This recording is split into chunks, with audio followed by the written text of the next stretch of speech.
جب مالی پریشانیاں آپ کی اس حد تک بڑھ جائیں کہ صبح ایک قرضہ لینے والا آپ کا دروازہ کھٹکھٹائے اور شام کو دوسرا، اور آپ کے سامنے کوئی ایسی صورت نظر نہ آئے کہ میں ان قرض داروں کو قرضہ کیسے دوں، اور آپ گھر چھوڑ کر چلے جائیں، تو یاد رکھیں اس عمل کو اپنا معمول بنا لیں۔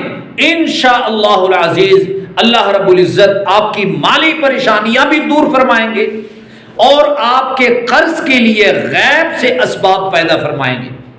اللہم صلی علی محمد وعلی آلہ وبارک وسلم۔ لاکھوں کروڑوں درود السلام امام الانبیاء شافع محشر محمد مصطفیٰ احمد مجتبی صلی اللہ علیہ وآلہ وسلم اور ان کی آل طیبین طاہرین پر۔ تو میرے بھائیوں اور میری بہنوں، یاد رکھیں حالات اچھے یا برے ان کی نسبت اللہ کی طرف ہے۔ اچھے حالات بھی اللہ کی طرف سے ہیں اور برے حالات بھی اللہ کی طرف سے ہیں۔ جب حل کرنے والی ذات ایک ہے، آپ کو مصیبت میں ڈالنے والی ذات بھی وہی ہے کہ وہ آپ کا امتحان لے یا آپ کو سزا دے، اور اس مصیبت سے نکالنے والی ذات بھی اللہ کی ہے۔ یاد رکھیں اولیاء اکرام، صحابہ اکرام، پھر اولیاء اکرام، تابعین، تبع تابعین، جتنے بزرگان دین ہیں، وہ اللہ کے خزانوں سے فائدہ اٹھانے کا ہنر جان گئے تھے کہ اپنے مسائل اللہ سے کیسے حل کرانے ہیں۔